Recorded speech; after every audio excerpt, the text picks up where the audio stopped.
Alice in Wonderland, Chapter 7, A Mad Tea Party.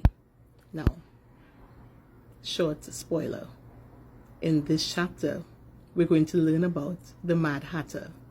And you will tell me at the end of me reading this chapter if being a Mad Hatter or someone calling you a Mad Hatter is a compliment or an insult. Let's go.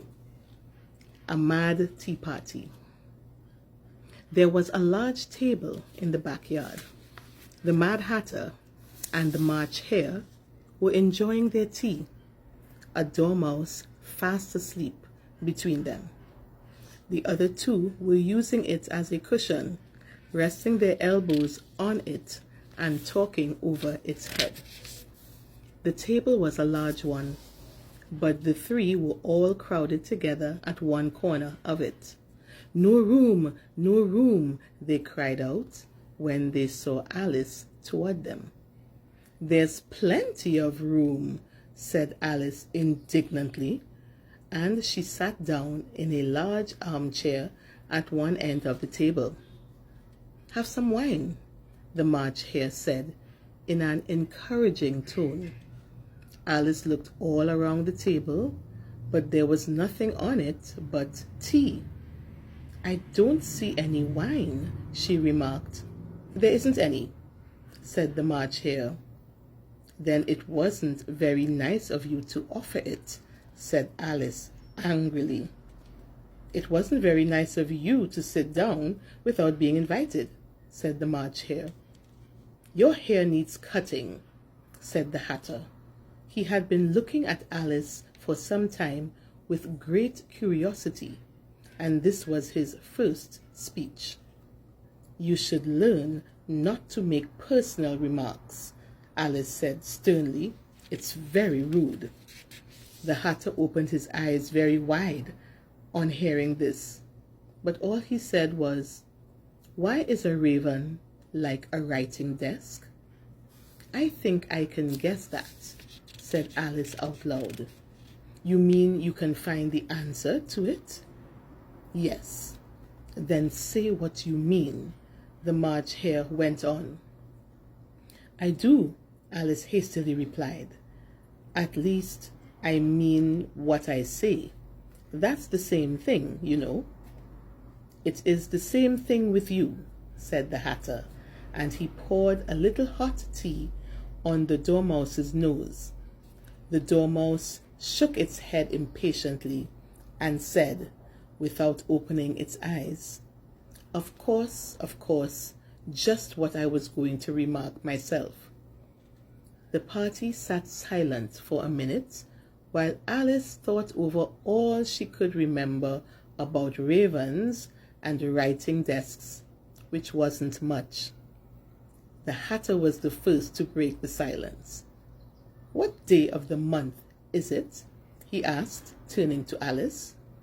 He had taken his watch out of his pocket and was looking at it uneasily, shaking it every now and then and holding it to his ear. Alice thought for a while and then said, "The 4th. 2 days wrong," the Hatter sighed. "I told you butter wouldn't suit the works," he added, looking angrily at the March Hare. "It was the best butter," the March Hare meekly replied. "Yes, but some crumbs must have got in as well," the Hatter grumbled. "You shouldn't have put it in with the bread knife." The March Hare took the watch and looked at it gloomily. Then he dipped it into his cup of tea and looked at it again. But he could think of nothing better to say than his first remark. It was the best butter, you know. Alice had been looking over his shoulder with some curiosity. "What a funny watch," she remarked. "It tells the day of the month and doesn't tell what o'clock it is." "Have you guessed the riddle yet?" the Mad Hatter asked, turning to Alice again. "No, I give up," Alice replied. "What's the answer?" "I haven't the slightest idea," said the Mad Hatter. "Nor I," said the March Hare. "You must do something better with your time rather than waste it on asking riddles with no answer," said Alice with a sigh. "Suppose we change the subject," the March Hare interrupted, yawning. "I'm getting tired of this. I vote the young lady tells us a story." "I'm afraid I don't know one," said Alice, rather alarmed at the proposal. "Then the Dormouse shall," they both cried. "Wake up, Dormouse!" And they pinched it on both sides at once. "Tell us a story," said the March Hare. "Yes, please do," pleaded Alice. "And be quick about it," added the Hatter, "or you'll be asleep again before it's done." Before the Dormouse could begin his story, the March Hare interrupted him. "Take some more tea," the March Hare said to Alice very earnestly. "I've had nothing yet," Alice replied in an offended tone, "so I can't take more." "You mean you can't take less," said the Hatter. "It's very easy to take more than nothing." "I want a clean cup," interrupted the Hatter. "Let's all move one place on." He moved on as he spoke, and the Dormouse followed him.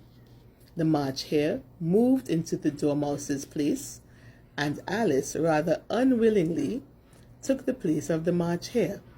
The Hatter was the only one who got any advantage from the change. Alice was a good deal worse off than before, as the March Hare had just upset the milk jug into his plate. At this, Alice got up and walked off. The Dormouse fell asleep instantly, and neither of the others took the least notice of her going, though she looked back once or twice. As she was walking away, she saw them trying to put the Dormouse into the teapot. "That was the stupidest tea party I've ever been to in all my life," Alice said as she walked in the woods. Just as she said this, she noticed that one of the trees had a door leading right into it. "That's very curious," she thought. "I think I may as well go in." And in she went. Once more, she found herself in the long hall and close to the little glass table. Taking the little golden key, she unlocked the door that led into the garden. She then ate the mushroom till she was about a foot high and walked down the little passage. Finally, she found herself in the beautiful garden among the bright flower beds and the cool fountains. Verdict: Mad Hatter. Compliment or insult? It's an insult. It's not a compliment at all. Stay tuned for chapter 8, which will come up very soon.